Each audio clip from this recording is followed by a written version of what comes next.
Most men never ask themselves this question: what am I willing to ignore to avoid being alone? That's where it starts. Not with her, with you. You've been trained to see attraction as the primary currency. Charm, beauty, the way she laughs at your jokes. These things feel like validation. But here's what nobody tells you. Charm is the oldest tool of deception. A woman with integrity and a woman with narcissism can both smile perfectly. They can both remember your coffee order. They can both perform the role flawlessly. The difference? One remains consistent when the cameras are off. The other unravels. And most men never discover which is which until they're already invested, emotionally, financially, sometimes legally. This isn't about paranoia. It's about discernment. It's about developing the same clarity a Stoic philosopher applies to every decision in life. Unwavering commitment to seeing reality as it is, not as you wish it to be. Here's the uncomfortable truth. Dating culture has conditioned you to evaluate women like a consumer evaluates a product. Aesthetics, status signals, social proof. You're looking at the packaging and calling it substance. But consider this. If you can be fooled by surface-level charm, so can she. And if you build something on that foundation, if you invest years, energy, and emotional capital in someone whose character you've never truly tested, you're not building a partnership.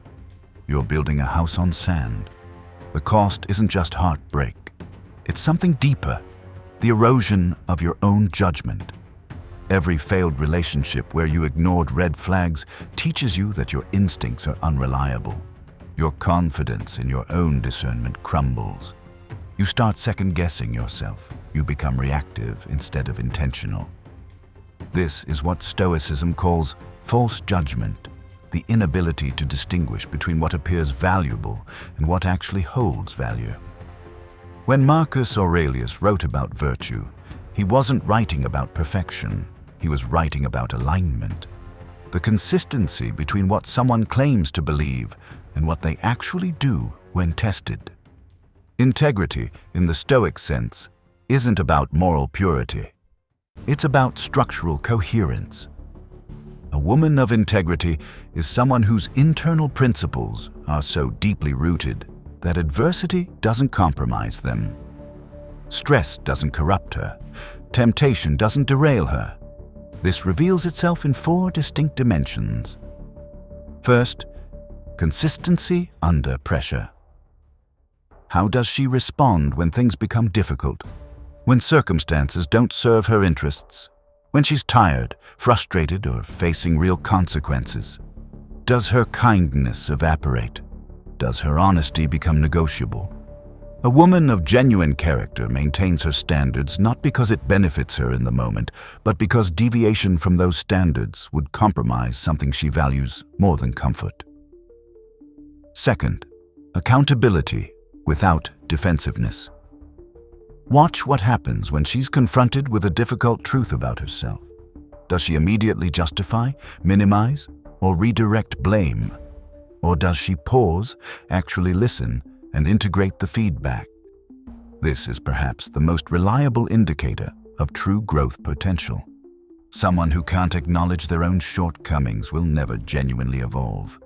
More importantly, they'll never truly know themselves, and a woman who doesn't know herself will unconsciously damage those around her. Third, the quality of her convictions. Not her stated values, her actual convictions, the ones she lives by when nobody's watching and there's nothing to gain. Ask yourself, what does she sacrifice for? Not in grand, performative ways, but in the quiet, unglamorous choices. Does she stay loyal when loyalty costs her? Does she tell the truth when a lie would be easier? Does she defend others when doing so makes her uncomfortable? Fourth, emotional self-governance. Stoicism teaches that we cannot control external events, only our response to them. A woman of genuine character understands this, not intellectually, but practically. She doesn't use her emotions as justification for poor behavior. She doesn't weaponize vulnerability. She experiences feelings fully, but makes decisions independently of them. These aren't gotcha questions. They're not designed to trap her. They're designed to create space for truth to emerge. Question 1. Walk me through a moment when you had to choose integrity over comfort. What did that cost you? This cuts through the performative. Everyone claims to have values until those values become expensive. Her answer reveals whether she's ever actually faced that choice, and whether she chose the hard thing. Listen, not just for the story, but for the regret in her voice, or its absence. Does she resent the cost? Or has she integrated it as part of who she is?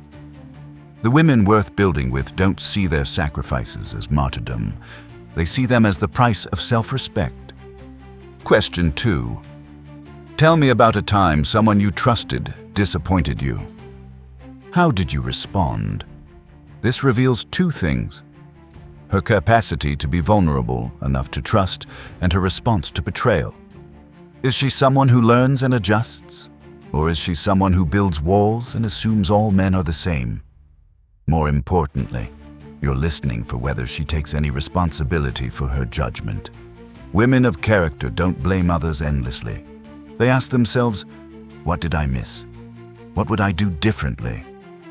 Question 3. If I told you something about myself that contradicted how you've seen me, how would you handle that? This is the vulnerability test. Can she sit with cognitive dissonance?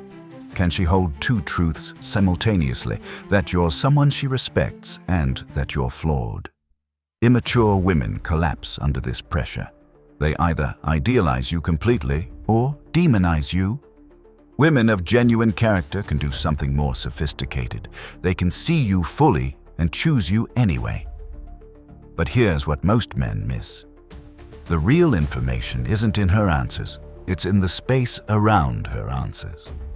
Watch how she treats people with no utility to her. Her best friend.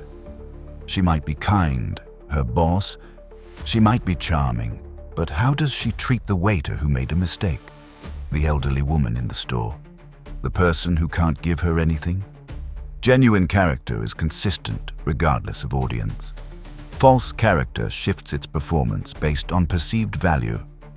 Observe her in moments of genuine inconvenience, not planned dates where she can prepare herself. What's she like when plans change? When something unexpected frustrates her? Does she blame you? Does she blame circumstances? Or does she pause, recalibrate, and move forward? Notice her emotional regulation. This is crucial. You're not looking for someone who never gets upset. You're looking for someone who gets upset but doesn't let it drive her decisions.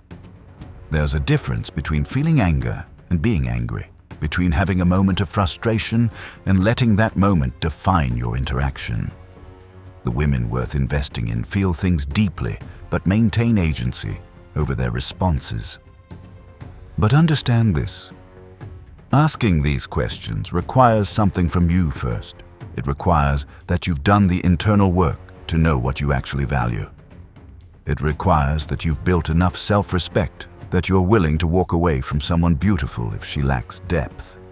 It requires that you've clarified your own principles clearly enough that you can recognize them in another person. This is where most men fail. They want a woman of character, but they haven't cultivated character themselves. So when they encounter someone compelling, they abandon their standards. They rationalize. They compromise. The Stoic insight is this: your ability to discern her character is limited by your own character. If you haven't integrated courage, you'll rationalize cowardice. If you haven't developed justice, you won't recognize injustice. If you haven't cultivated temperance, you'll accept excess. The work of assessing her is really the work of assessing yourself. Here's what becomes possible when you operate from this framework. You stop chasing. You start observing.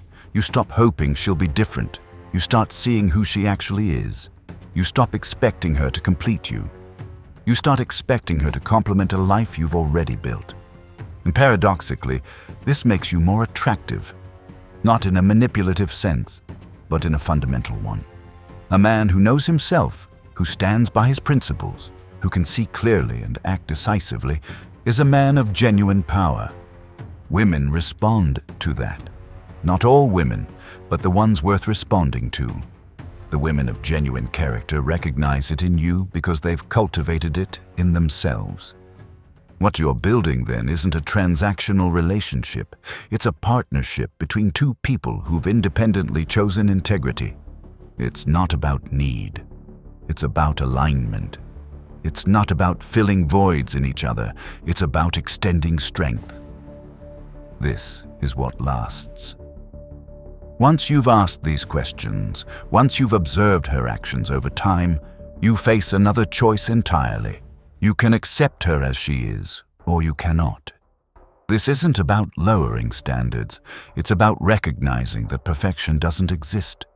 Even a woman of genuine character will disappoint you. She'll make mistakes. She'll have blind spots. She'll struggle with things you find easy, just as you'll struggle with things she handles effortlessly. The Stoic doesn't expect people to be flawless. He expects them to be honest about their flaws and willing to work on them. So the real test comes later, not in the assessment phase, but in the commitment phase. When you've chosen her based on what you've seen, can you maintain your clarity? Can you stay grounded in your principles even as proximity and intimacy blur your vision? This is where most relationships deteriorate. A man assesses correctly, commits intentionally, but then gradually compromises. He allows small violations of his standards. He accepts behavior he said he wouldn't accept. He becomes flexible on principles he claimed were non-negotiable. The Stoic antidote is simple: regular recalibration. Periodically, step back. Observe. Ask yourself the same questions you asked at the beginning. Are you still seeing reality clearly? Are your standards still intact? Is the alignment still there? A relationship built on bedrock requires both people to remain committed to that bedrock. The moment either person stops maintaining it, the structure weakens. This isn't cynicism, it's vigilance. So the real question isn't, is she of good character? The real question is, am I the kind of man who can recognize it? Because the answer to that determines everything else. The Stoic doesn't move through the world looking for completion. He moves through it looking for alignment. He doesn't evaluate others to validate himself. He evaluates others to make informed decisions about who belongs in his life. And he's willing to walk away from anyone, regardless of how appealing they seem on the surface, if the bedrock isn't there. That's the difference between a man who lives reactively and a man who lives deliberately. The choice is yours. You know what the most dangerous thing a man can do is? Ask permission to exist. Not explicitly, of course. But in 1,000 subtle ways, he spends his life asking others to validate that he matters. A text left unread becomes a referendum on his worth. A compliment withheld becomes evidence of his inadequacy. He moves through the world perpetually waiting for someone else to confirm that he's good enough. This is the slow death of a man, not physical death. Something worse, the death of agency.